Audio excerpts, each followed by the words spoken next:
I tried my hardest not to think about salary. It was so depressing. I know someone specifically. She works every extra job she can get. She drives Uber. Teachers are being left behind. We aren't, paying our best teachers enough to stay. We don't want people to leave this profession or not be involved in this profession simply because they can't make a living wage. That's a shame. Texas school districts fighting to fill vacancies and keep educators who are leaving the profession over low pay. Investigator Kelly Wiley joins us again after obtaining teacher exit forms. Yes, and one after the other, it shows teachers are leaving the profession unable to pay their rent, unable to pay their mortgages on a teacher's salary. My name is Mark Reed, and I was a former teacher at Murkison Middle School.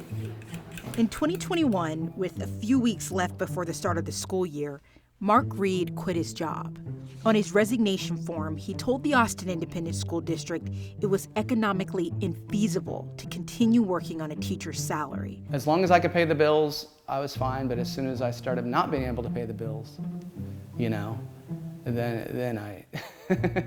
Mark isn't the only one by far. We looked at exit surveys from several school districts across Texas, with teachers saying they're seeking higher paying jobs, that they can't afford to live or keep their homes, can't afford to live in city limits, pay their surging rents, and are taking on extra jobs to make ends meet.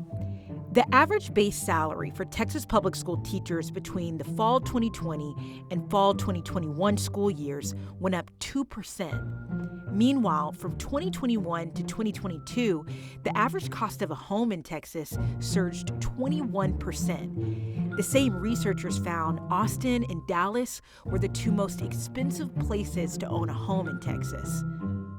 Dan Huberty, State Representative, District 127, Humble, Texas. What do you think when you hear that so many teachers are resigning across the state at a high rate? We've been struggling with this for many, many years.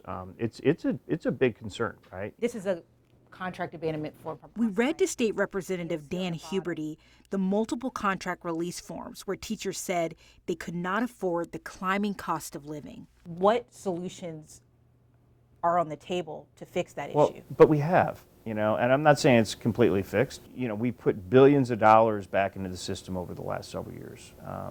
We did significant increases in pay for teachers in 2019. Teachers have been continuing getting teacher pay increases. We have the teacher incentive allotment that's been identified. Teachers can get up to $30,000 more a year. All those programs exist. We need the districts and the teachers to participate. Right?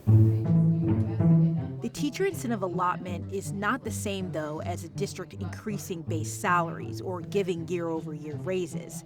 It requires teachers to do extra work and be evaluated to get the raise.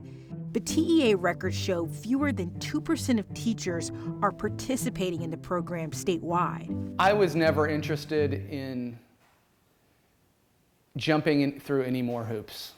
And I always felt like the only opportunity for a bump in pay had to do with jumping through other hoops. And I just didn't have the bandwidth to do anything extra. You're saying in 2019, you didn't notice a big surge in your pay that made life easier? No. 2000 when? 19? 2019 is when they... Yeah, I do remember a nice bump there. And it was helpful. It wasn't nothing. It was definitely helpful. It didn't keep me in the... the proof's in the pudding. I'm not a teacher anymore, so it didn't do what it was supposed to do.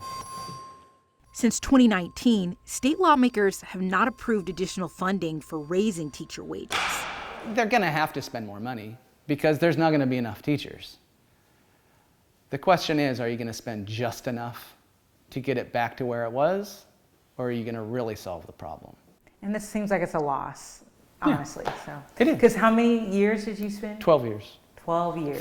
13 in the district, so a year as a TA and then 12 years of teaching. A lot of times people will say, well, if you have the passion to teach, if you have that calling, then the salary shouldn't matter as much. And to that, I'm adamantly against that idea. Those things have to coexist in all careers. You're either happy with what you do as a career and you can pay the bills, or you're happy with your career and you can't pay the bills, or you're unhappy with your career and you can pay the bills or you can't, right? There's 4 options there. While state lawmakers do have some impact on teacher salaries through legislation, it is up to school districts to build on state-mandated salary minimums for teachers. 3 school districts in our area, Lomita ISD, Mason ISD, and Richland Springs ISD, use the minimum starting salary set by the state, nearly $34,000. While Maynard, Del Valle, and Dripping Springs ISD have the highest starting salaries in our area, between nearly $54,000 and nearly $55,000. So districts are in a bind. Teachers are dropping out mid-school year, but those districts are also being asked to comply with a tall task. It's another unfunded mandate by the state. You're going to do this, this, this, this. What lawmakers and state leaders are promising to do to keep teachers. Just scroll for more to watch the next part of this series below now in this story.